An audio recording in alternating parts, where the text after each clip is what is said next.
Okay, today we are going to be updating Ubuntu 20.04 and going through the steps required to perform an update.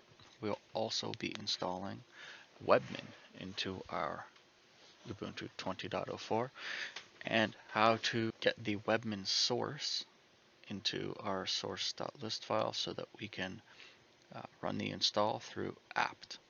Let's get started. So let's log in here.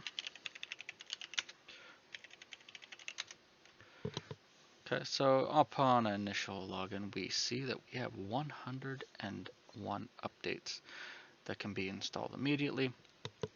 0 of them are security updates, which is excellent. And you can see right there in the line after that, apt list upgrade. So let's give it a try.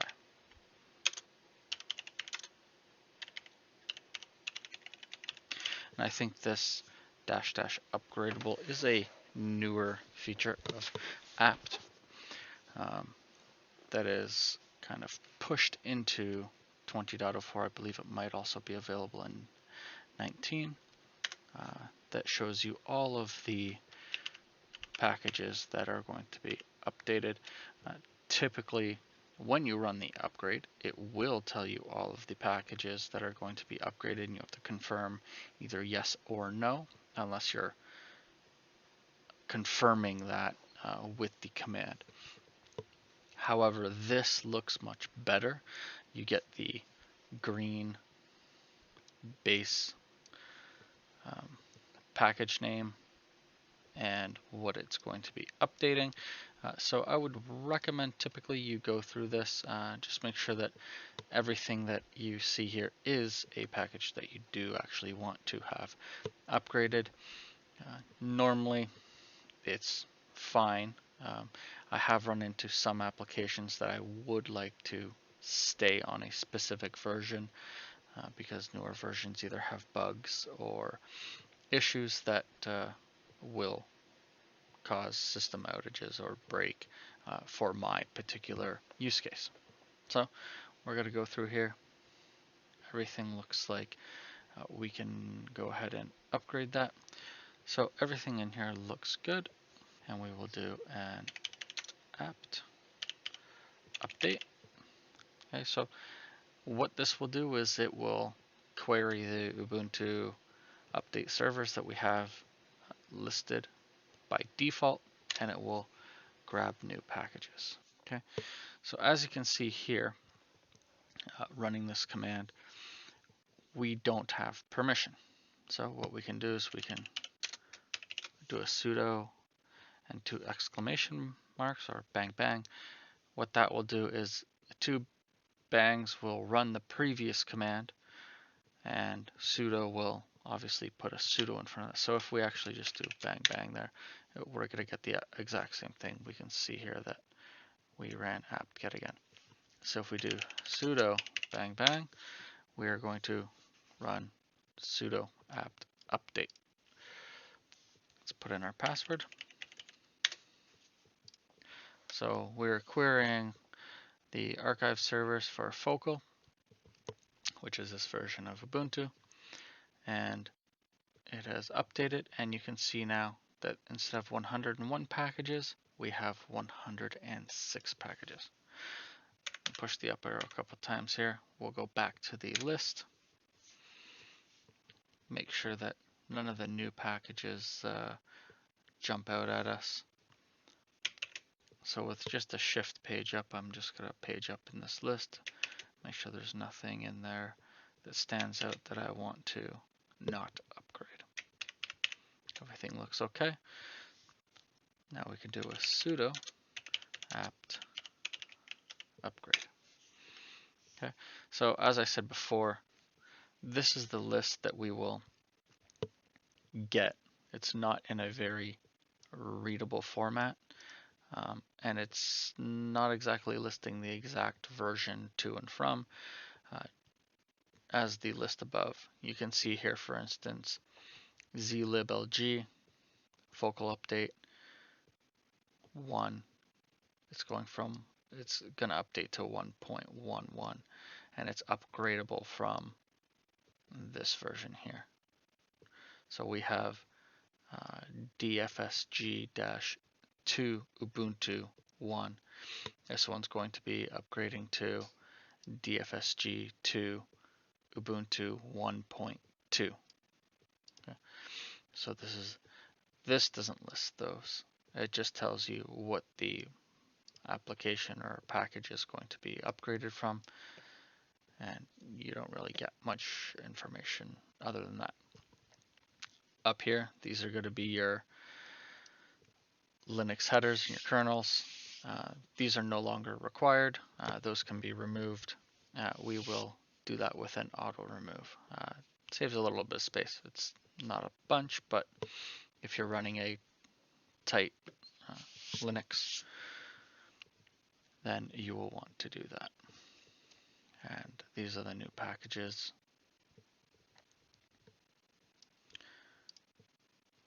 And kernels that so we can say yes. So it tells us here that we're going to download 107 megabytes, and we will install 362 megabytes of additional space. Yes, confirm. And it's going to run out there. It's going to download these things, and it's going to install them. So we have a modified PAM configuration. That is from our encryption of our home drive, our home directory. You can see that in a previous video. I'll link the video in the description or in the card at the top. So we don't want to override local changes. We're going to keep those.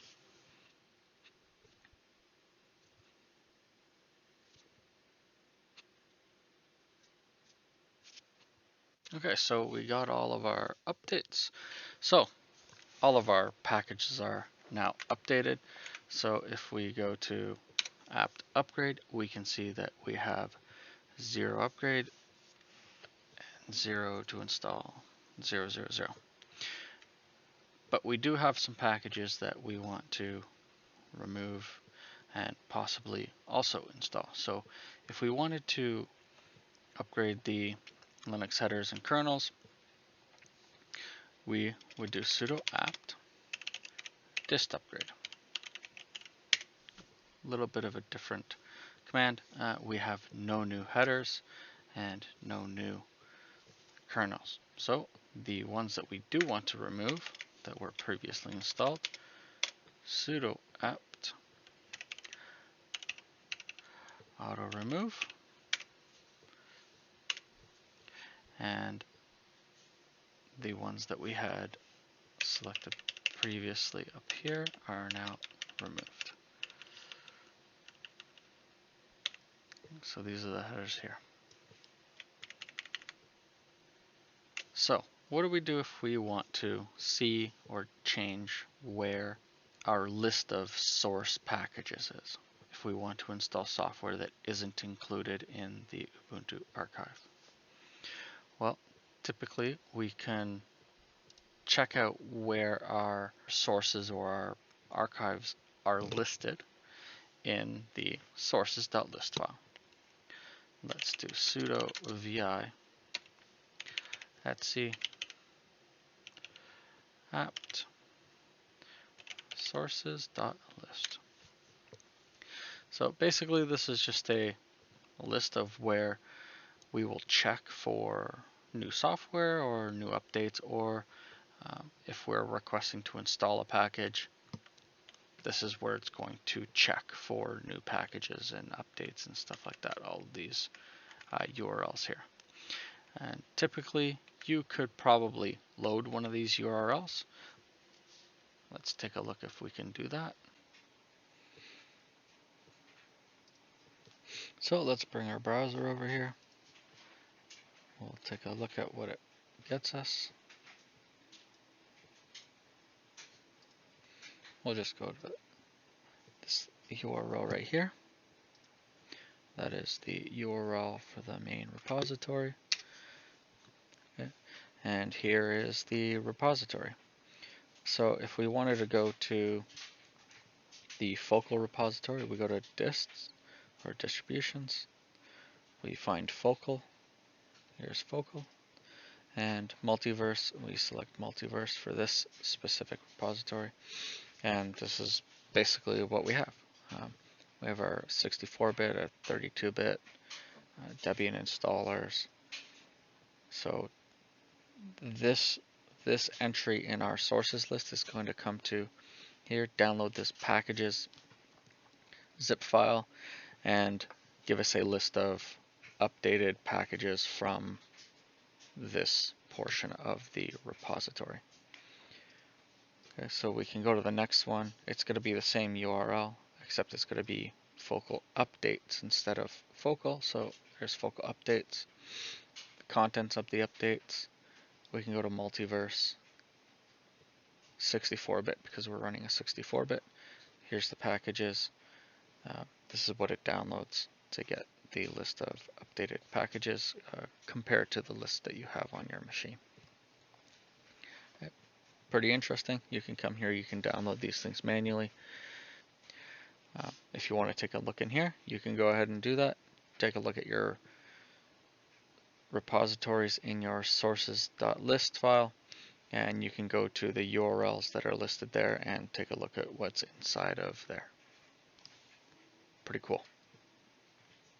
If we wanted to add a new, say, piece of software or application that isn't included in these archives, these sources, what we would do is we would add that to the bottom here and include it so that when we do an apt install or apt get update, it would query that source. So one of these packages I like to install is called Webmin. It is a web UI for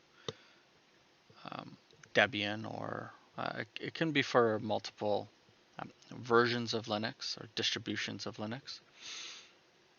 And what it does is it gives you basically a web front end to your Ubuntu in this case. So we are going to add that source. So it's got .deb packages. It is located at download.webmin.com/download/repository.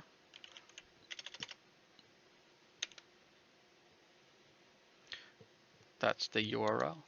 This is a Sarge distribution. That's just a distribution of when Webmin originally was created back in 2005, I believe. And this is contrib.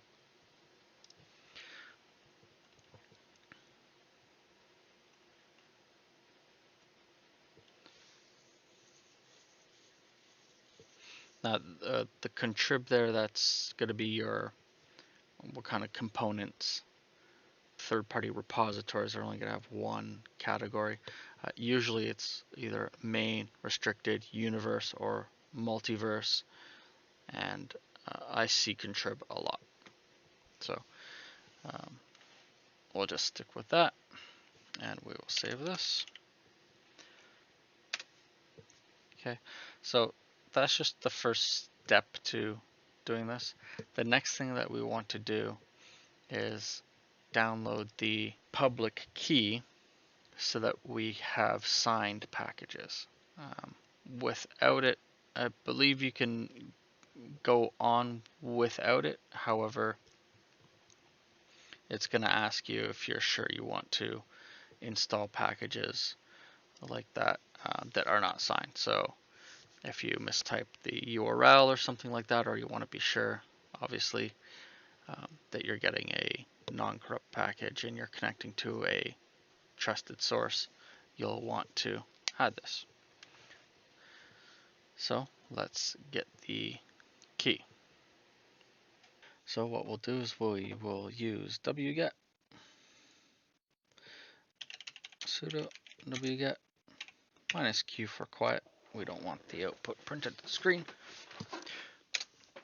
We do want to get the file, and instead of just downloading it, we're going to output it to standard output.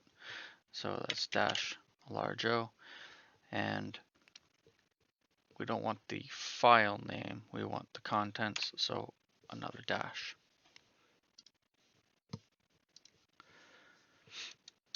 Then we'll list the URL we're going to get that from. And it's www.webmin.com/jcameron-key.asc. This is the output, so what we get from the URL we've provided will be pushed into this pipe, which is just that pipe key there, that character. Sudo apt-key add. So basically we're gonna take the key that we download and we're gonna send it to sudo apt-key add. Okay, now we have the key. So now what we'll do is we will update. So we're gonna update the repository list. So basically you're just gonna get a list of all of the packages that are going to be available for us to download from all of the sources that we have in our sources.list file that we added the Webmin repository to earlier. Okay, so you can see there that it updated here 16 kilobytes and here and here, and a fourth one up there. So now we will be able to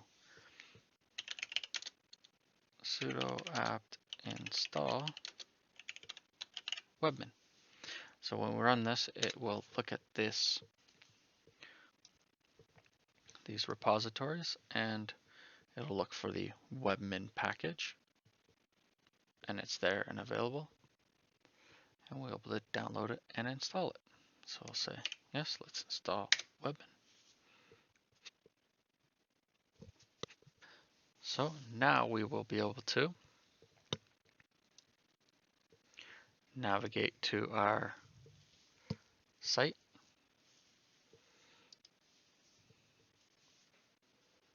and use our root password to access Webmin. Let's take a look at that. So let's grab a web browser here and we will visit our site.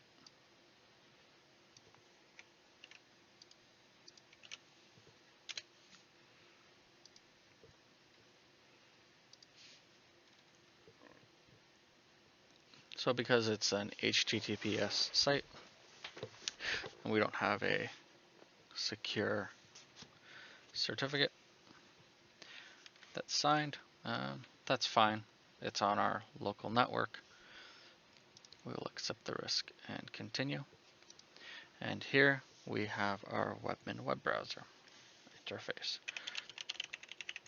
We can log in with our default account.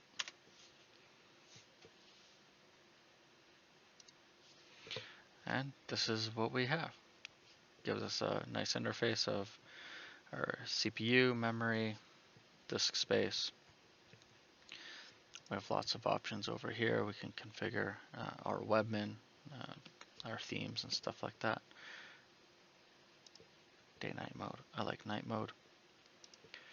We can go to our system, password, boot up and shut down, what services start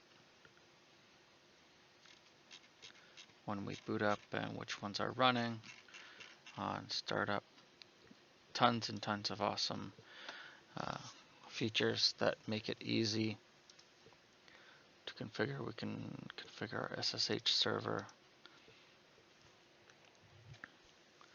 We have a command shell file manager,